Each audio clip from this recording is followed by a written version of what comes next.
Hello everyone, welcome to the Current Affairs, a new channel for the current affairs and the foreign relations. I am Vikram and I welcome you to all. आप ये बिल्कुल सही पढ़ रहे हैं कि Azerbaijan ने India को वॉर्न किया है। अजरबैजान जो कि आप कह सकते हैं कि एक मिडिल ईस्ट साइड का कंट्री है, उसने इंडिया को वॉर्न किया है। और ये वॉर्न इंडिया को इसलिए किया गया क्योंकि इंडिया ने आर्मेनिया के साथ एक वेपन्स डील की है, जो कि है medium range surface to air missiles. India ने आर्मेनिया के साथ और बहुत सारे डील्स कर चुके हैं इन पास्ट। आपने हाल ही में सुना होगा कि पिनाका रॉकेट्स की डील हुई, 2020 में स्वाति रेडार्स की डील हुई। आर्मेनिया इंडिया से बहुत सारे वेपन्स खरीदना चाह रहा है। चलिए इस टॉपिक को हम और डिटेल में डिस्कस करते हैं कि अजरबैजान के जो प्रेसिडेंट है उन्होंने क्या कहा, इसमें इंडिया का क्या रिप्लाई था। अब अजरबैजान और आर्मेनिया के बीच जो ये युद्ध है उसका मेन मतलब जो कह सकते हैं टेंशन है, उसका मेन कारण क्या है। चलिए इस टॉपिक को हम डिटेल में डिस्कस करते हैं। आप कई सारे आर्टिकल्स देख सकते हैं कि इंडियन वेपन्स इन आर्मेनिया एक अजरबैजान, मतलब जो इंडियन वेपन्स आर्मेनिया में है उससे अजरबैजान गुस्सा है। आप और भी आर्टिकल्स है कि आर्मेनिया को बचा नहीं पाएगी भारत मिसाइल से, मोदी सरकार का कदम गैर दोस्ताना, अजरबैजान की धमकी। ये मतलब आप कह सकते हैं कि इंडिया चाहे कितने भी वेपन्स दे ले, वो आर्मेनिया को कोई मदद नहीं करेगी। उनके जो हेड ऑफ स्टेट है उनका कहना है कि Unfortunately, India is among them. We consider this is an unfriendly move because these weapons, offensive weapons, have only one target, that is Azerbaijan. उनके जो हेड ऑफ स्टेट का कहना है कि इंडिया उन गिने चुने चुनिंदा देशों में है जो आर्मेनिया की सपोर्ट कर रहा है। हम इसे एक अनफ्रेंडली मूव मानते हैं क्योंकि जो इंडिया के द्वारा जो ऑफेंसिव वेपन्स जो आर्मेनिया को दिए गए उसका बस एक ही टारगेट है, वो है अजरबैजान।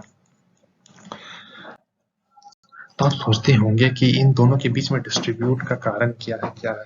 देखिए आप देख सकते हैं कि अजरबैजान और आर्मेनिया एक दूसरे का अगल-बगल देश है। आर्मेनिया की इंडिया के साथ डिफेंस टाइज बहुत ही अच्छी है और ये जो अजरबैजान है उसकी डिफेंस टाइज टर्की और पाकिस्तान के साथ अच्छी है। हमने आर्मेनिया को वेपन्स दिया जिससे हमें कुछ फॉरेन डॉलर्स मिले हैं, जिससे हमारा फॉरेन रिजर्व बढ़ रहा है और हमारा जो डिफेंस एक्सपोर्ट का सपना है वो भी धीरे-धीरे इंक्रीज हो रहा है। देखिए आप और एक इशू आता है सपोर्ट का। देखिए जो आर्मेनिया है वो हमें पाकिस्तान या फिर कह सकते हैं पाकिस्तान ऑक्युपाइड कश्मीर में फुल्ली सपोर्ट करता है। वो कहता है कि इंडिया जो भी करेगा पीओके हम उसके साथ खड़े हुए हैं।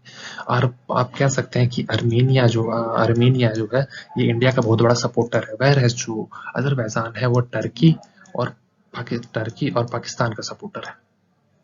इसलिए दोनों के बीच जहां भी आप समझते हैं कि जहां भी इंडिया किसी एक देश को सपोर्ट करेगा तो पाकिस्तान उसके अपोजिट देश को सपोर्ट ही करेगा, चाहे उनसे कोई रिलेशन हो या ना हो, लेकिन उसको सपोर्ट करेगा। अब चलिए हम देखते हैं कि इंडिया ने आर्मेनिया को क्या-क्या वेपन सप्लाई किए हैं ओवर द ईयर्स। तो आर्मेनिया ने मार्च 2020 में एक स्वाति लोकेटिंग रेडार्स के लिए डील साइन हुई थी जिसका वर्थ था $40 मिलियन। ये आप देख सकते हैं स्वाति रेडार्स, इनका मेन काम होता है मिसाइल्स या फिर एयरक्राफ्ट्स को ट्रैक करना।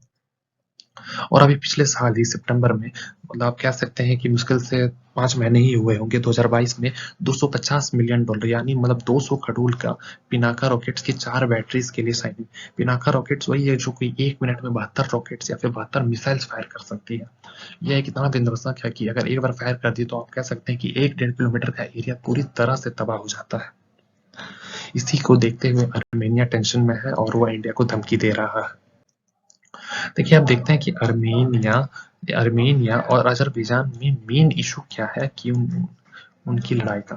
तो आप देख सकते हैं ये है आर्मेनिया जो कि एक क्रिश्चियन मेजोरिटी देश है और ये अजरबैजान जो आई थिंक एक मुस्लिम मेजोरिटी देश है। तो उनके बीच में जो ये है नागोर्नो काराबाख, ये जो एरिया आप देख रहे हैं, ये जो आप एरिया देख रहे हैं इसी को लेकर डिस्ट्रीब्यूट है। आर्मेनिया कहता है ये एरिया मेरा, अजरबैजान कहता है ये एरिया मेरा।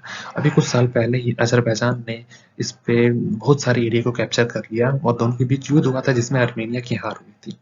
तो अब अजरबैजान धीरे-धीरे और इसके एरिया को कैप्चर करना चाहता है और आर्मेनिया इसे डिफेंड करना चाहता है, जिसके कारण यह इंडिया और बाकी वर्ल्ड से वेपन्स ले रहा है। देखिए आप कह सकते हैं कि देखिए आर्मेनिया के पास एक नेटो जैसी अलायंस भी है, नेटो जैसी अलायंस है जिसे आप कहते हैं कलेक्टिव सिक्योरिटी ट्रीटी ऑर्गेनाइजेशन, जिसमें कुल 6 मेंबर है, Armenia, Belarus, Kazakhstan, Kyrgyzstan, Russia and Tajikistan. परंतु मेन प्रॉब्लम यहाँ आ रहा है रशिया का।